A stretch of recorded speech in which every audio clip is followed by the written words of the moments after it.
Hi everybody, it's Dave from Wing Chun Mind Force, carrying on with the Book of Wing Chun Volume 1 by Chu Shong Tin.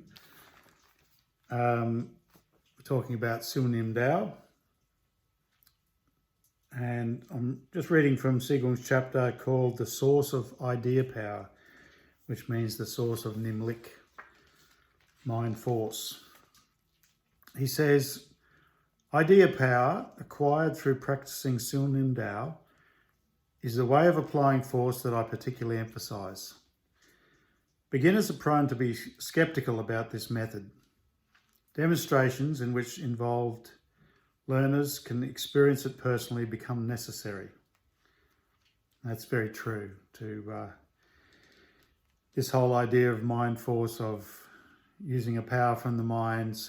People are sceptical of it, and really people either believe you that you're not a liar, and then one day they'll feel it, or they get a chance to practice with somebody and they can show, you can demonstrate to people over and over how effortless it can be. It's very convincing, and it's especially convincing when the learner feels it for himself. That's the real convincing. Now he says, muscles, when contracted, can only give out limited resisting forces, whereas when relaxed, they're able to release massive resisting forces. This proposition is well grounded. Most people have come across the term unconscious power, used to describe unexpectedly tremendous strength of force. Our idea power, or Nim Lik, is more massive than unconscious power. Added that the former, that's the unconscious power,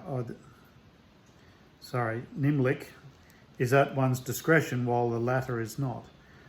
Alternatively, it is acceptable to put it as, through practicing Siu Nim this wild unconscious power can be tamed and used voluntarily. Now that's very exciting, and everyone knows the story of the mother lifting a car off a child, doing feats that are just impossible or seemingly impossible.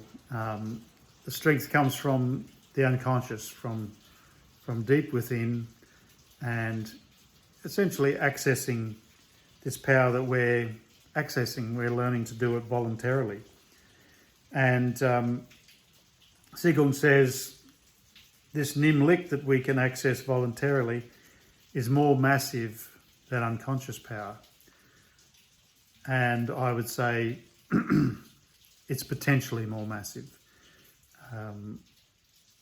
We build up to it, and that's one of the central things that I've gained from my practice. So we build up to the sort of power that sometimes people manifest in extreme circumstances.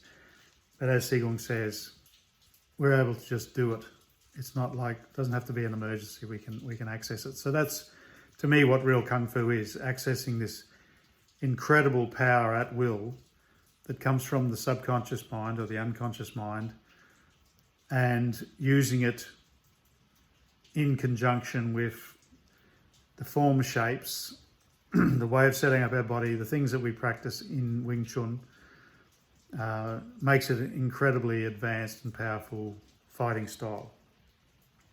He goes on to say, the composition of muscles is itself intriguing. In Chinese tradition, muscular strength has long been depicted with the dichotomy of internal and external, and in brackets, intangible and tangible power bases. Medical research reveals that there are three sources, classified in two types, dynamic and static, for generating muscular forces. The first source is from contracting muscles, a dynamic type. The power it generates is the least of the three. And that contracting muscles is what most of us know. That's how we exert power. Anybody who works out, does push-ups, sit-ups, pretty much anything, you're contracting muscles. That's how it works. The muscles contract, they pull the bones, the limb moves. And in anatomy, what you get taught is that pretty much muscles can only contract, they can't push. However, in this ancient Chinese wisdom, we find that the second source is from maintaining a fixed length of the muscle that advances at constant speed, a static type. The pulling force so generated in the muscle is greater than that from contraction. Adding that, a reactively resisting force is also automatically set in action at the same time. The greater pressure the muscle receives, the stronger the resisting force reacts, in significantly larger magnitude than the sustaining force affected from the first source. The third source is based on the second one. When the muscle has been lengthened by excessive pressure, it immediately gears up the resisting force as a natural reaction. Now, this is sort of a complicated explanation for a complicated thing, but essentially what it's meaning is that when you relax and really relax and practice to relax your muscles and not react with the first type of force, the contracting force when somebody puts pressure on you, then the muscles look after themselves. It's that subconscious, unconscious thing that somebody can't bend your arm. They can't really affect you if you don't buy into trying to fight back. If you just don't resist, then the muscles themselves seem to put out a force. And I've been actually thinking about this little chapter for quite a long time, trying to work out what Sigung's getting at.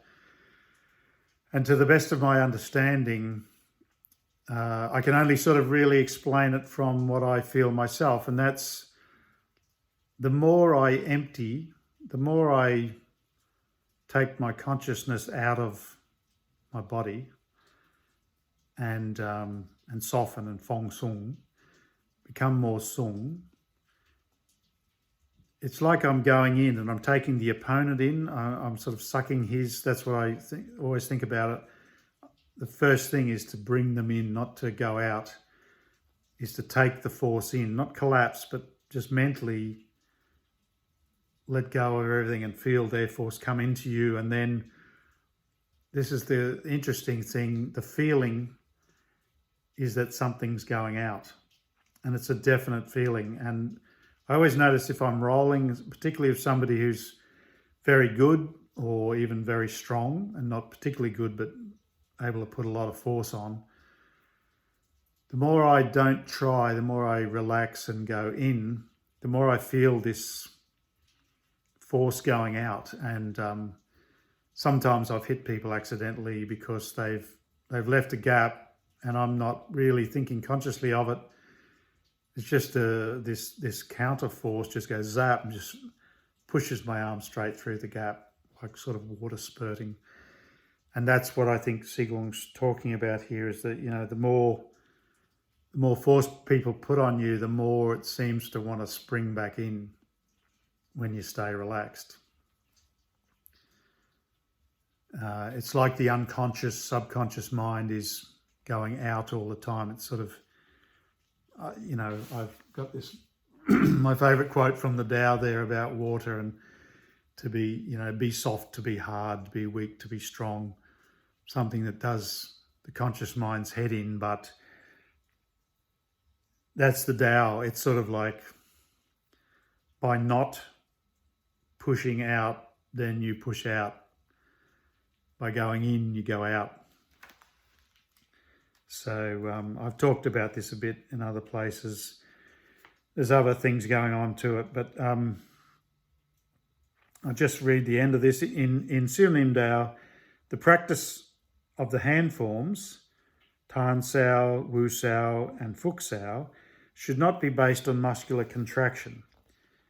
Rather, it should be mastered by idea, the Nim Dao mind, and conducted slowly at constant speed so that the entire arm can be filled up with the power from the Nim mind, which is that static type of power. So that's that filling up I'm talking about, just doing the form really slowly, empty, completely empty, and feel that, you feel that force sort of start to fill you up. And it's a subtle thing, but it can be unsubtle sometimes. It can really flow when you're in the right state.